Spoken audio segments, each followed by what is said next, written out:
Assalamualaikum warahmatullahi wabarakatuh. Waalaikumsalam warahmatullahi wabarakatuh. Terima kasih dan selamat datang pada kegiatan kita pada hari ini, yaitu bimbingan kelompok. Baik, untuk memberkahi kegiatan kita pada hari ini, alangkah baiknya untuk baca doa terlebih dahulu. Apakah dari teman-teman ada yang ingin berdoa? Baik, disilakan.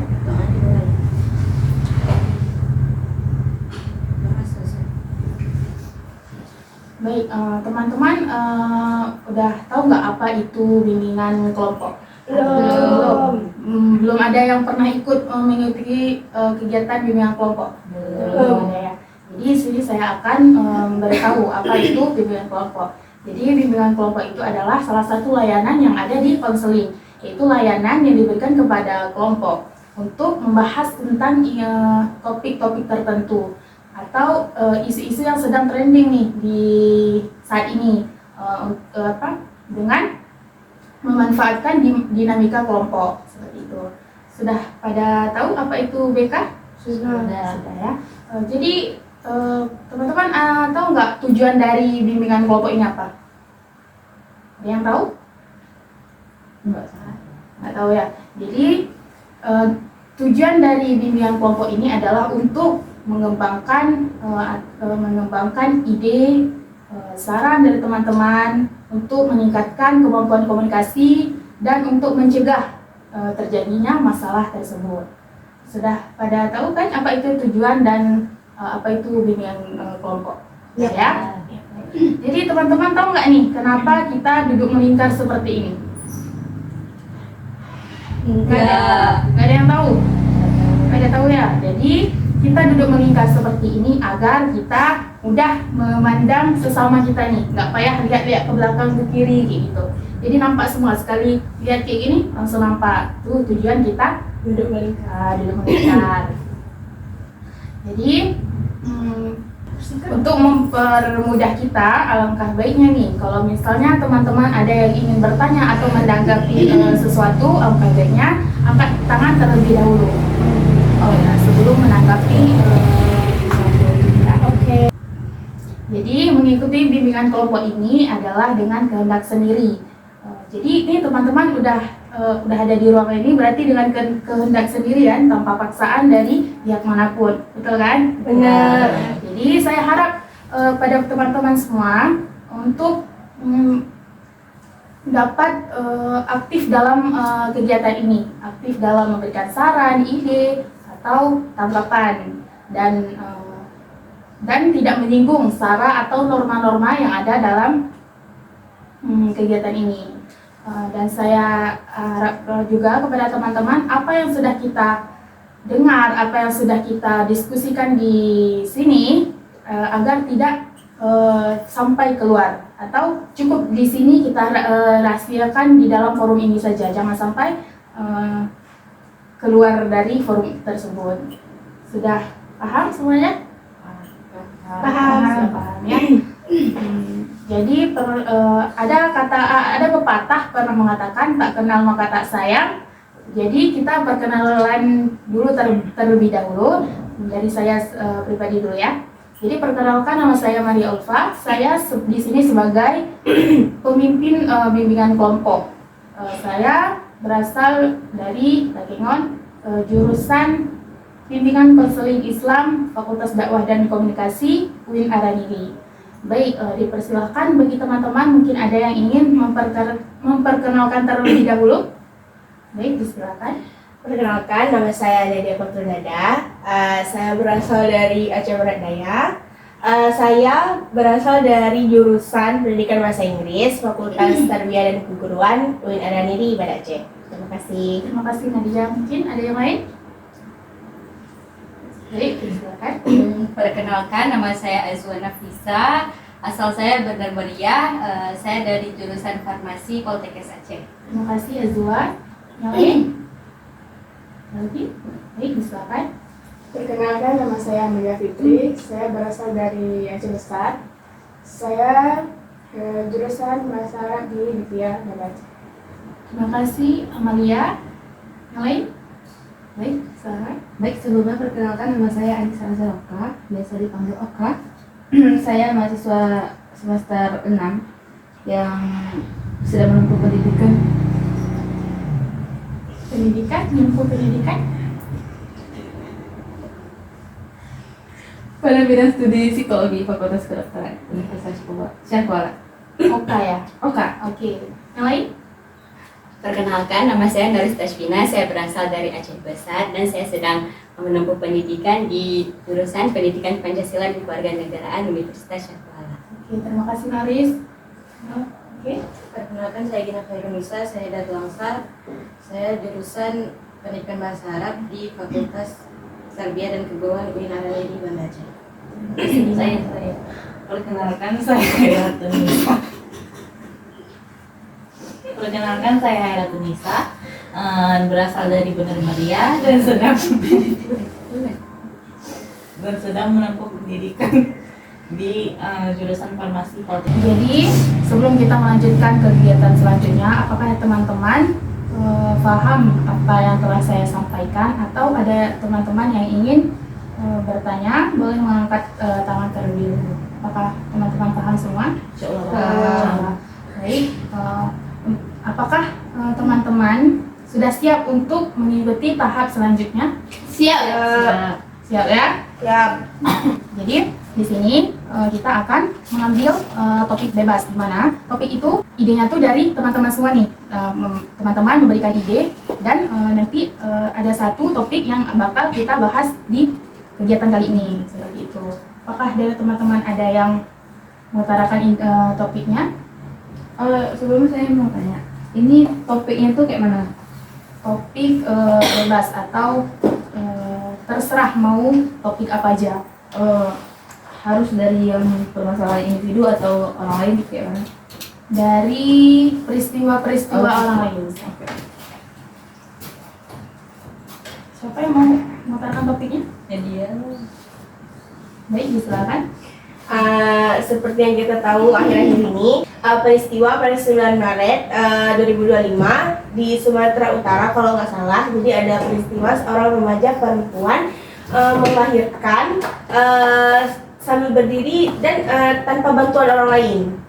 Dari situ bisa kita highlight kalau di situ ada seks bebas, terus kayak kurangnya edukasi seks dan lain-lain yang akan bisa kita kaji lah dan mendapatkan solusi dari peristiwa tersebut yang menurut saya itu agak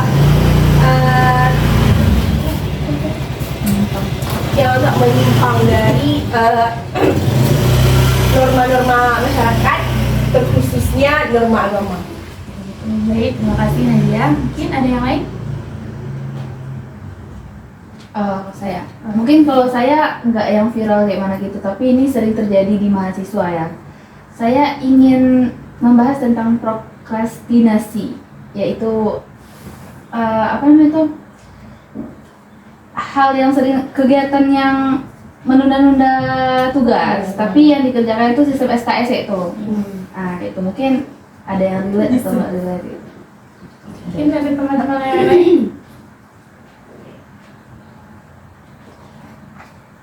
Ada? Azwa? Azwa? Ada mungkin.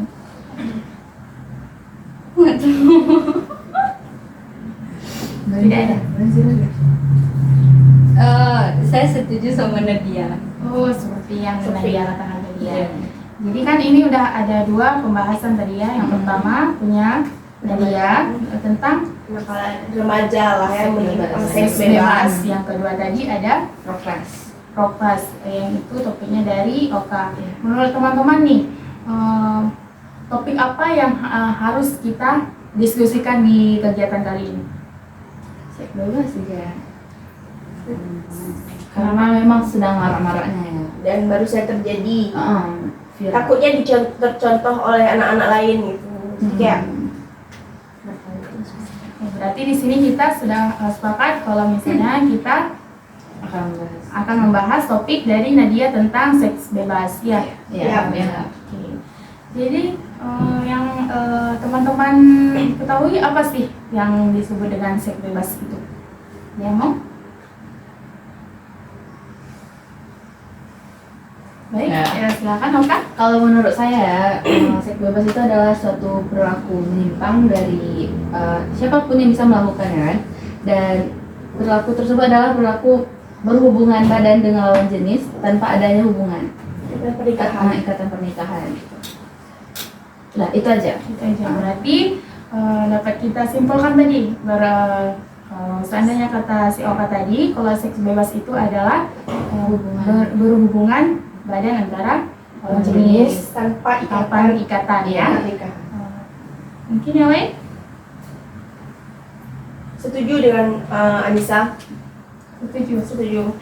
Kenapa setuju? Ya karena seks bebas itu dilakukan tanpa ada ikatan pernikahan yang membuatnya menjadi tidak benar adalah tanpa ikatan yang sah. Jadi ya itu dilarang, melanggar norma dari masyarakat sendiri dan juga agama yang udah ngajarin kalau ya itu termasuk zina lah, dan zina adalah dosa besar.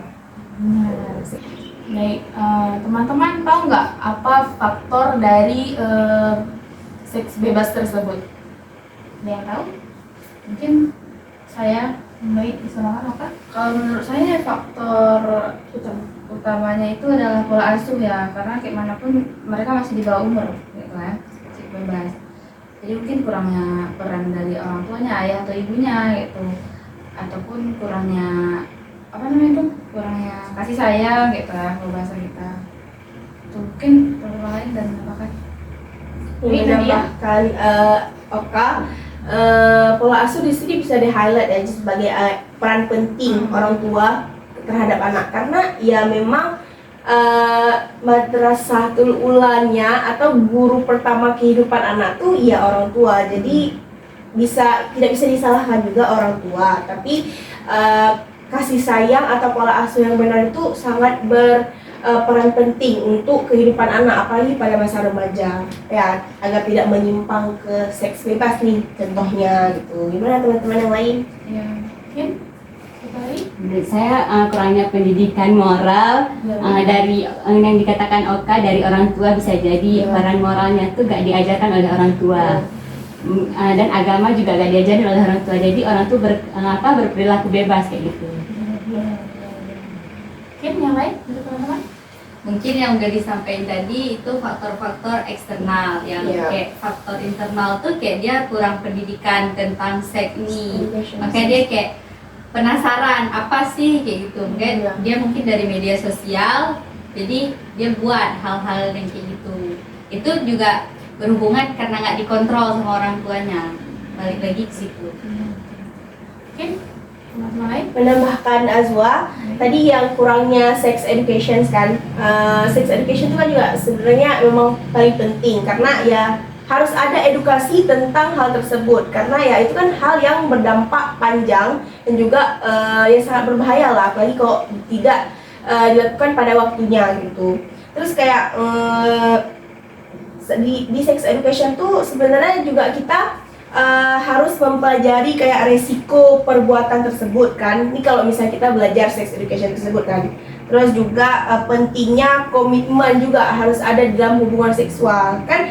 Remaja di bawah umur yang tanpa ada sex education kan belum mengerti hal tersebut. Jadi itu berdampak sangat besar juga terhadap seks bebas. Mungkin ada yang lain?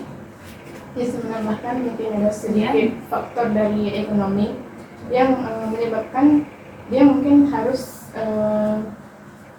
putus sekolah ataupun mencari uang lah lewat sumber daya seperti tersebut. Ya.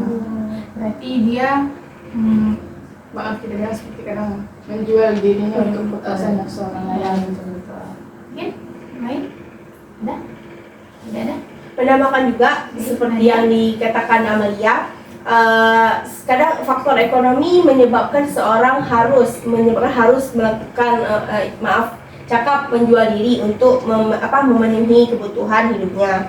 Dan itu juga bisa jadi tekanan sosialnya, misal kayak tekanan dari teman sebaya yang misalnya nih udah pada melakukan hal tersebut, jadi kayak dia kok belum kayak gitu, jadinya dia merasa harus melakukan tersebut karena semua orang sudah menormalisasi hal tersebut.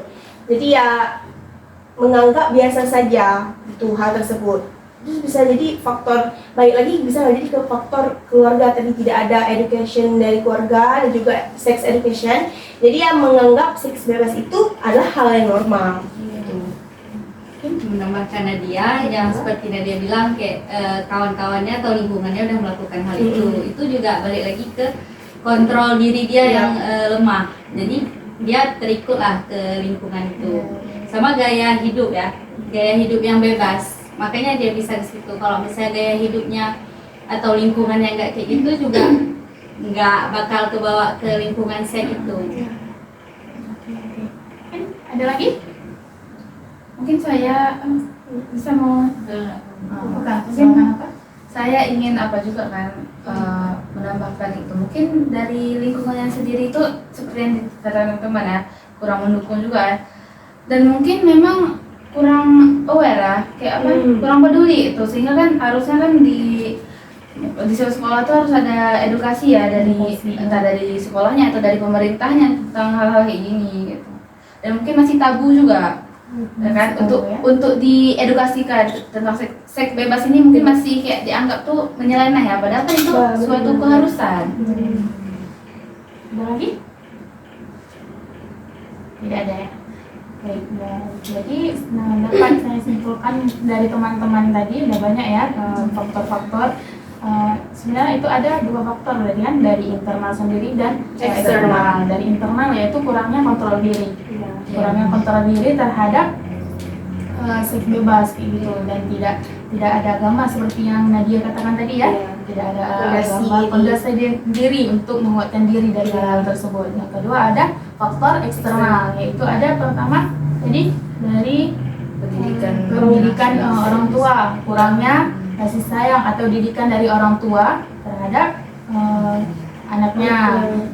Dan tadi juga ada faktor media sosial, ekonomi, media sosial, teman sebaya atau lingkungan ya, itu dapat mempengaruhi terjadinya seks bebas. Sangat berpengaruh berarti ya. Jadi apa sih dampak dari faktor-faktor tersebut? Saya secara fisik dampaknya itu kayak tertular penyakit seks seperti HIV dan lain-lain. Menular ya. Menambahkan Nisa, selain menularkan penyakit terhadap penyakit seks itu, hal yang paling umum dan pasti terjadi yaitu kehamilan. Dan dari kehamilan seks bebas itu yang paling menderita adalah wanita gitu. Dan setelah kehamilan bisa dari kesehatan tersebut, jadi mungkin mereka tidak terima kehamilan tersebut kan itu yang kehamilan yang mereka lakukan tuh dari seks bebas yang tidak diinginkan, akan terjadi lagi aborsi, dan itu sangat mempengaruhi kesehatan wanita dari segala aspek gitu.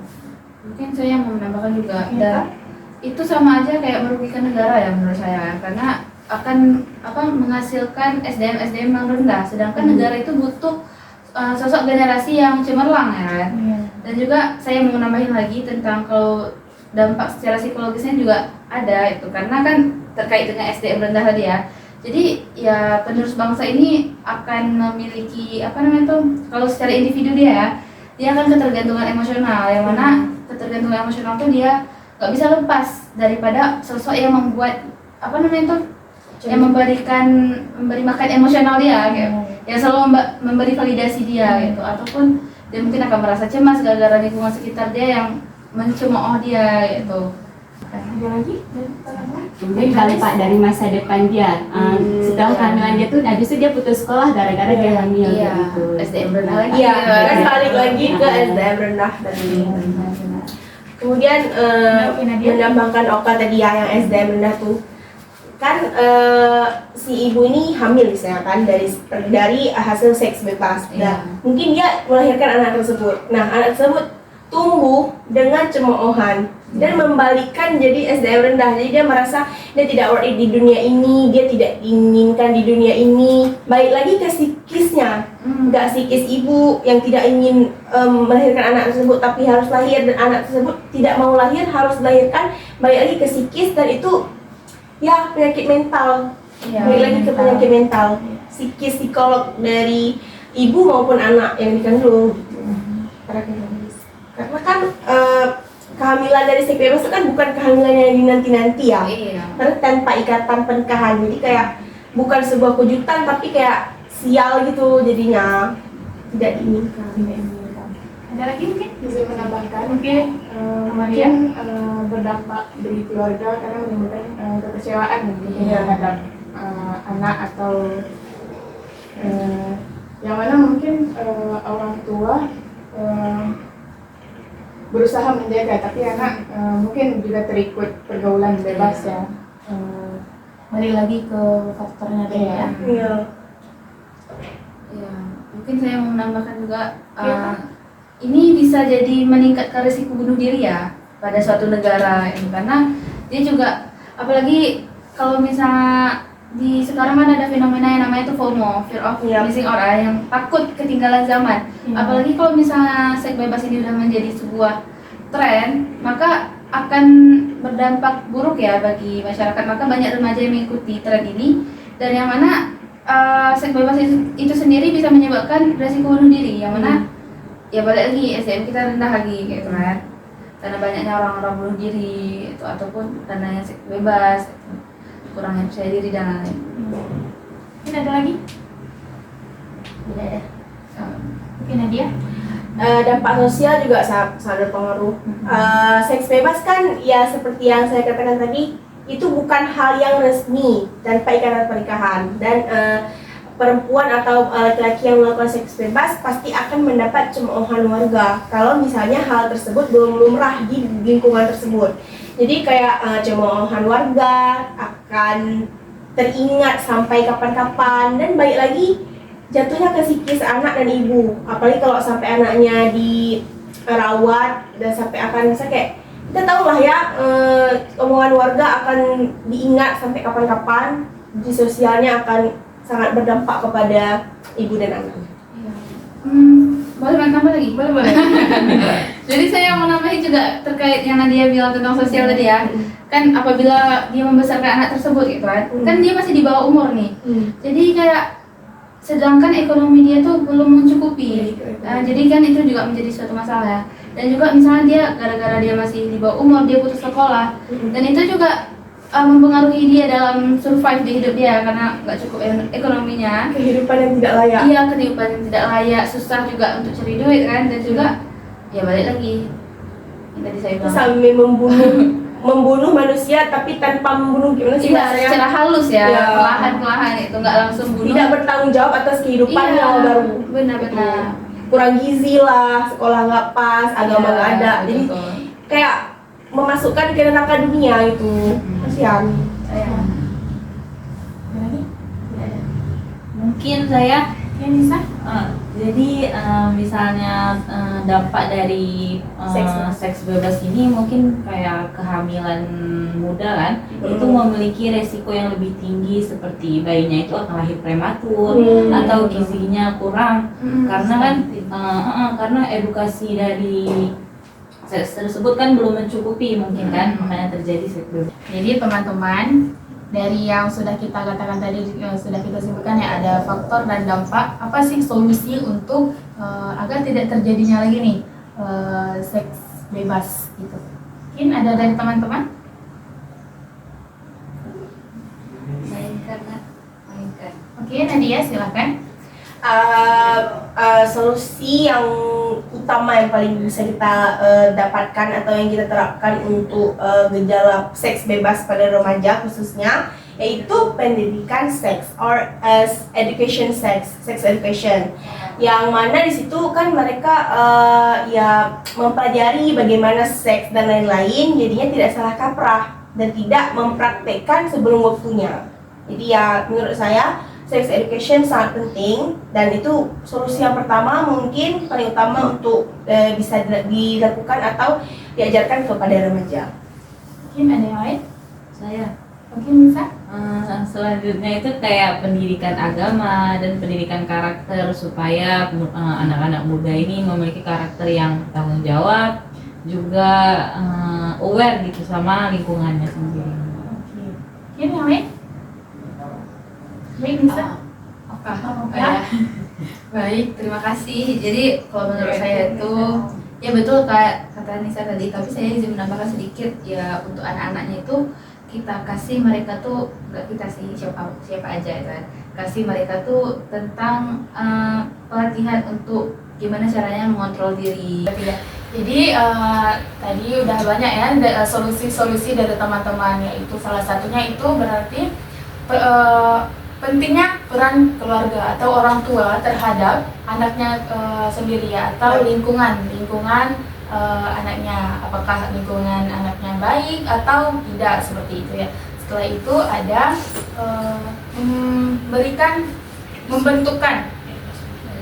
memberikan edukasi terhadap anak dan orang tua juga ya. Di situ menanamkan nilai-nilai agama pada anak tersebut, bukan hanya ke anak saja, tetapi orang tua harus memiliki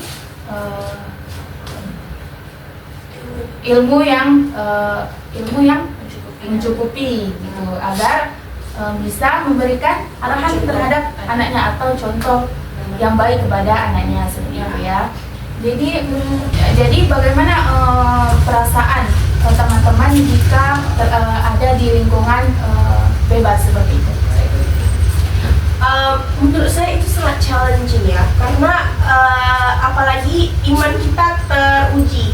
Jadi menurut saya pindah aja lah. Pindah aja dari lingkungan Ya, itu. karena menurut saya apalagi ini kita sebagai orang tua atau sebagai remaja, gimana? Misal kita di lingkungan itu sebagai orang tua apa remaja, misalnya kayak remaja, ya saya harus benar-benar mempunyai fondasi yang kuat untuk tidak terikut dengan lingkungan tersebut, dan juga orang tua saya memang harus benar-benar menjaga dan juga menjauhkan hal-hal seperti itu terhadap saya. Dan menurut saya itu challenging sekali, sangat tertantang. Ya mungkin mencari lingkungan yang lebih bagus lah menurut saya.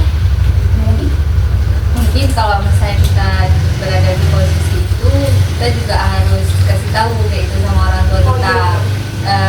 Maksudnya lingkungan kita kayak gini nih, lingkungan yang pergaulannya tuh bebas gitu. Jadi orang tua kita juga udah tahu, jadi lebih ingatin kita lagi.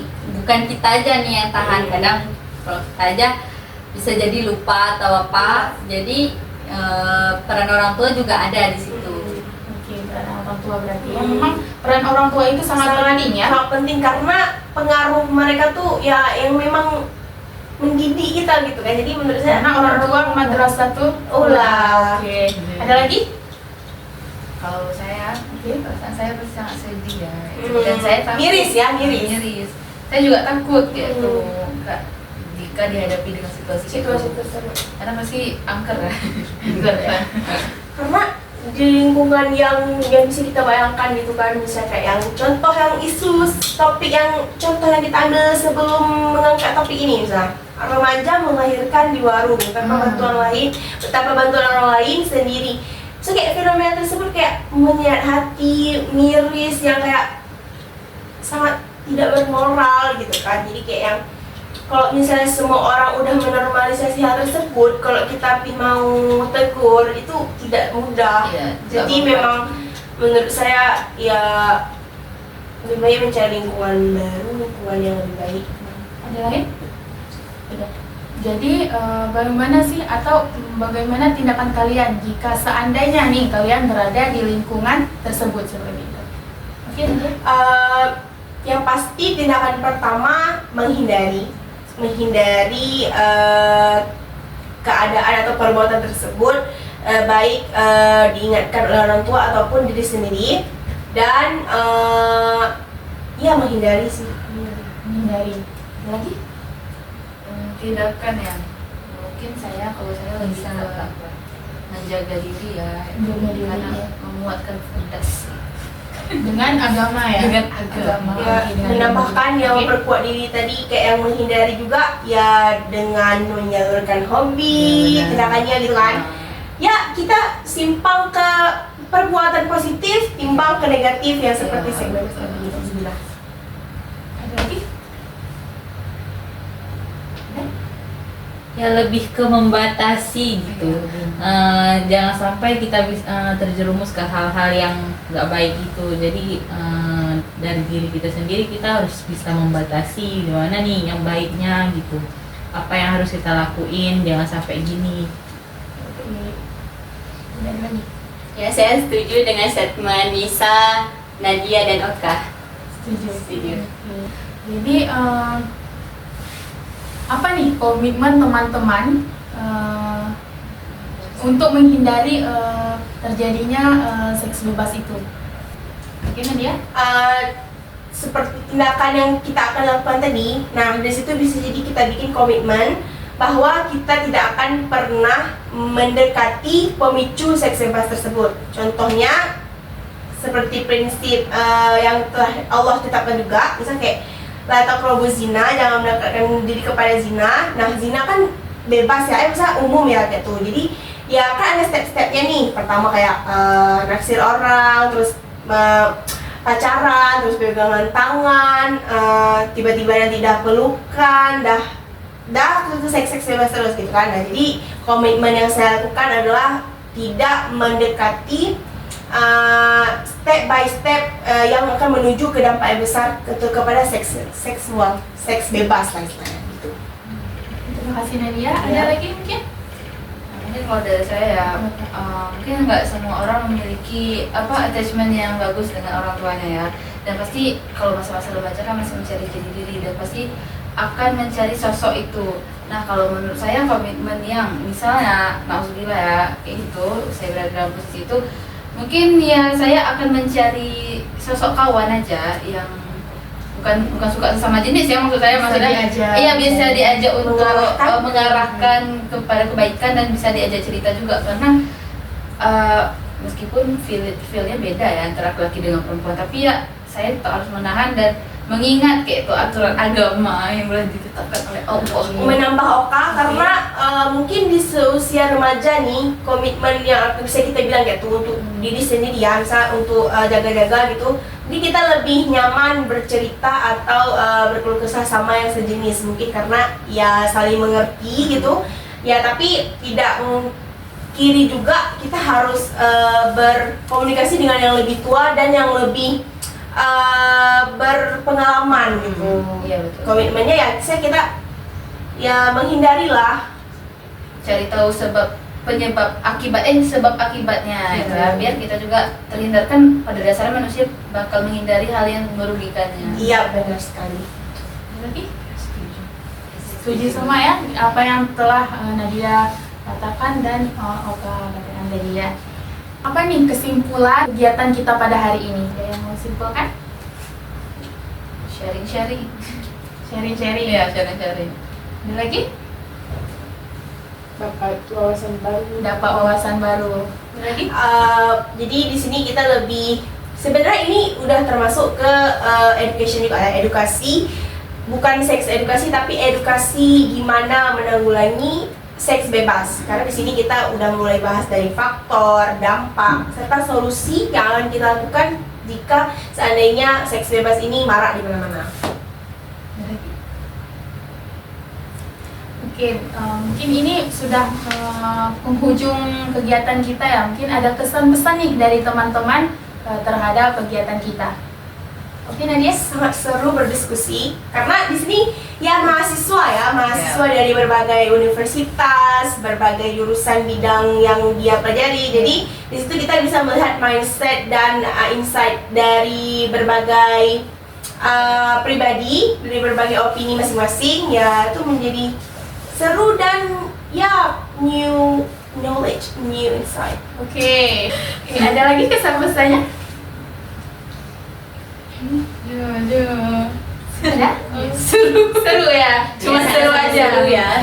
Menurut saya isu ini ya memang lagi marak-maraknya, jadi ya seru aja diomongin karena Ya dari situ juga kita bisa melihat dari contoh yang tidak benar, kita berdiskusi, ya mendapatkan solusi. Oh ini tidak benar dan tidak usah dilakukan. Gitu. Iya, itu jadi maksudnya kayak jadi fondasi untuk kita juga. Maksudnya kita jadi ingat lagi gitu. Kayak kita nih kan udah diskusi, jadi kita bisa memperluas lagi ke orang-orang lain. Oh gini loh, gini ya solusinya. Oh gini loh, dampak yang akan terjadi kalau kamu buat ini. Oh gini loh, ini ya. Dan kita juga bisa lihat faktor-faktor dari orang-orang sekitar kita. Oh dia gini deh, misalnya oh gini dia. Oh semoga nggak kayak ini, kita ingatin gitu. Jadi di diskusi ini ya balik lagi kita mendapatkan insight baru.